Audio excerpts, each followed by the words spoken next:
Louisiana native Dr. Barbara Seals Nevergold moved to Buffalo in 1947 when her parents joined the Great Migration. One of 9 children, they moved into a 4-room cold water flat on Walnut Street, where her family's love and support made her into the person she is today. That's where my roots are, growing up on the east side, and I guess that's where a lot of my personality, a lot of what my parents instilled in us, as being important in valuing each other, valuing our community, giving back to the community as well. With a bachelor's degree in French education, a master's in French education and counseling education, and a doctorate of philosophy and counseling education, learning was fundamental. Barbara's fascination with French took her around the world, studying the language at Laval University in Quebec and at the University of Dijon in France.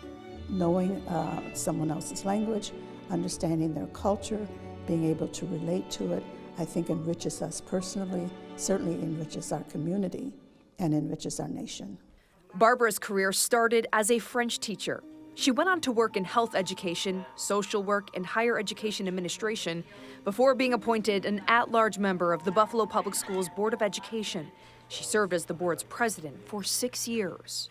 I've noticed throughout my life her zeal and her focus on doing things that empower people. Barbara is the co-founder of the Uncrowned Queens Institute. It all started as a project to commemorate the 1901 Pan American Exposition. 24 years later, the mission is as strong as ever to preserve the histories of African American women and men. There are many other women, African American women, who may have been well known in their time, but if their histories aren't written down and they can't be found, they don't exist. So that's our goal, is to make sure that we find the histories, that we write them down, that we make them available, and that we preserve them.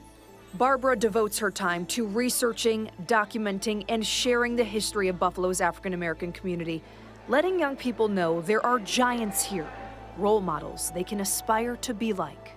Anyone can have a monumental effect in their surroundings and the people that they are surrounded by just making the effort. Start somewhere, and she's done that, all of her life. She's just started somewhere. Barbara started somewhere and everywhere. Her list of accomplishments knows no end.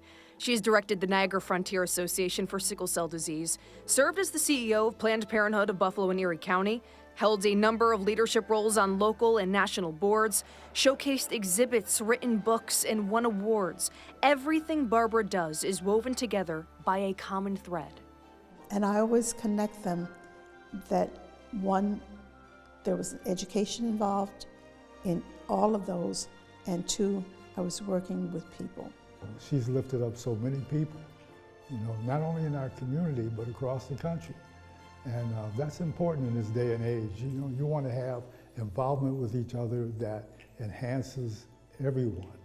As Barbara looks back on her life, she attributes her success to her family and the East Side roots that helped her flourish. Look within your own family, look within your own social sphere, look within your church, whatever organizations that you belong to, because the role models are there, the stories are there, and the examples are there for you to use. The inspiration is there.